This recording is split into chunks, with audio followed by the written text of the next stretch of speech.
Good day sa inyong lahat. Ngayong araw pala, rest day namin ngayon. Pero rest day lang sa pagtitinda sa tindahan. Kasi ngayong araw naman kami makakabawi sa paglilinis sa loob ng bahay.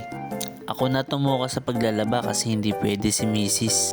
Na-undergo kasi siya ng surgery, yung ectopic yung pregnancy na dinadala niya. Salamat kay God, safe siya. Kaya ako muna sasalo ng mga gawaing bahay. Di nyo na itatanong, kinalakihan ko to. Kaya petiks na petiks sa akin to. Kabilang nga pala ako sa mga batang 80s. Yung mga batang laki sa palo, mulat sa mga pangaral, tad-tad sa utos.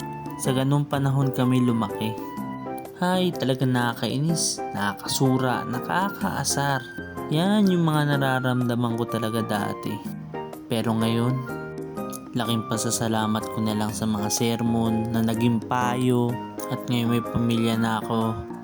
Ngayon ko nagagamit lahat-lahat ng iyon. Tulad na lang yung teknik na pagpipiga. Turo sa akin ni mama yan kasi walang tutulong sa akin maglaba noon eh. Ako lang. Tapos sasabihin sa akin na nanay ko ganito. Hindi porket lalaki, wala kayong alam sa gawaing bahay. Tama nga mga sinabi sa akin ni mama. Ayan, medyo lumiliwanag na yung buhay. Mag-i-spin na tayo mga tropa. Naalala ko lang para sa last video na ginawa ko, naglalaba din ako. Hoy, hindi ako under ah. Sa katunayan, ako nga nasusunod dito sa bahay. Walang nakapagdikta sa akin kung ilang pakete ng sabon ilalagay ko sa washing machine at ilang pakete ng downy ang ilalagay ko sa tubig pampabango ng damit. At ito pa, pwede ako mag-batch laundry. Sa mga hindi nakakaalam, ito nga pala ang paraan kung saan una mong lalaban yung maliliit na damit or mga underwear nyo. Tapos kinabukasan mo lalaban yung malalaking damit. Isang malaking tip yan para sa mga katulad kong mister na matitikas. Wow! Sampayang moment na guys. Sa mga moment na yan guys, feeling wagi na tayo dyan. Siyempre, nakatapos na naman tayo ng isang gawain. Talagang masasabi mo sa sarili mo na muling nagtagumpay na naman ang kabutihan laban sa kasamaan. Damn! Well, masaya lang naman talaga kapag nakatapos ka talaga ng isang gawain.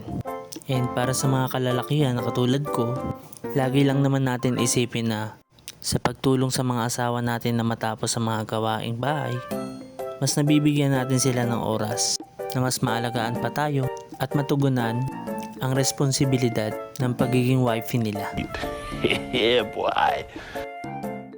Kaya nga may kasabihan, happy wife is a happy life. Sa mga oras na yan, hapon na. Mabilis talaga lumipas ang oras. Napakaswerte namin. Dahil ang source of income namin ay pagtitinda. Dahil sa araw ng pahinga namin, literal umaga hanggang gabi, magkakasama kaming tatlo. At pagkatapos ng sampahin ko, plano namin tatlong pumunta sa peryahan.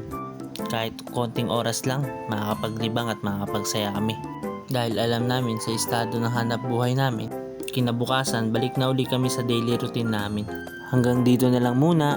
Maraming salamat sa pagsama sa akin ha. Sa uulitin.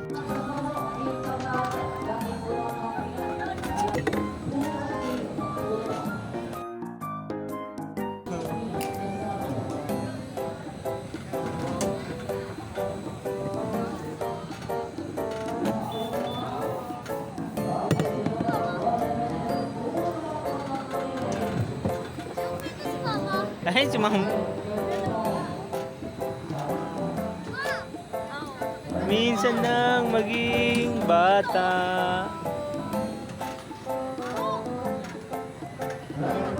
Ay, naka-blind spot ka. Ayos ka po. Ayos ka po, huwag kang ganyan. Jester. Kahit na.